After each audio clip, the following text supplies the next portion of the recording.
This has already done half of my speech, but I'll start over again. My name's Peter Garritano. I moved to Vermont in 1993 with my wife, Rose, and my 2 young children. We moved to Vermont because we loved everything about it. We loved the environment, the laid-back lifestyle, the people. And because I care about this place, I decided to run for office. So I went home and presented the idea to my wife, who at that point turned to me and said, "Does this mean you're going to stop wearing white socks with dress shoes?" And as you can see, I look gray today, so cleaning up a little bit. I do have her support, incidentally, and so I started out by trying to figure out what this job entailed, and I started to look at what the Lieutenant Governor had been doing during his time in office. I came across an interesting article on his website about a trip he had made to Iraq. He talked about standing on a hill and talking to a high-ranking officer from the military who was lamenting the fact that we had to go into dangerous places because of oil. So Brian Doobie immediately came home and started doing research on hydrogen power. You know, I commend him for this, but I would have had a dramatically different response. I would have tried to see how I could keep another Vermonter from going over there and possibly losing their life for the sake of oil. The idea of secession makes a lot of people uncomfortable. There was an article in the New Yorker magazine a couple months back that's now become more public knowledge about how the Pakistani government is giving lists of names to the CIA. The CIA is then turning them over to Blackwater.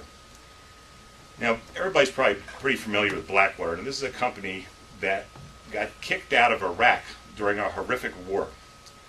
Okay, because they were doing things so awful that the Iraqi government didn't even want them there. So somebody decided to hire Blackwater now to load drones with bombs and fly them over people's houses and kill them. My tax dollars are being used to do this. This makes me very uncomfortable. There was another article, this is where I edited my speech this morning for the 100th time. There's been an article recently about how 40% of the Democratic voters say they will not vote in the next election.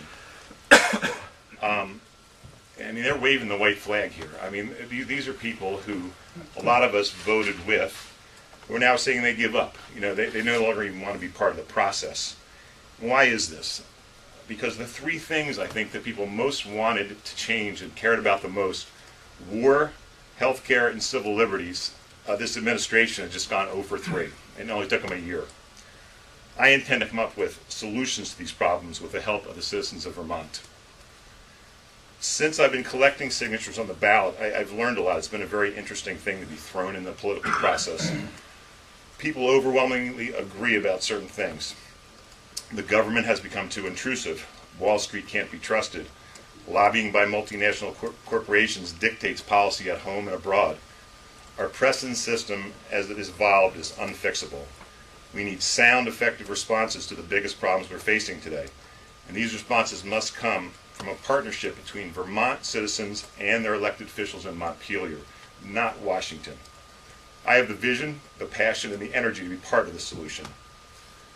A couple of weeks ago, I was collecting signatures, and most of the ones I've gotten so far have been people I've known. And a guy asked me, I've known him about 10 or 12 years, he said, "Where were you born?" And when I told him, he said, "You know, I'm kind of surprised. I thought you were a Vermonter." It was one of the greatest compliments I've ever received. Thank you.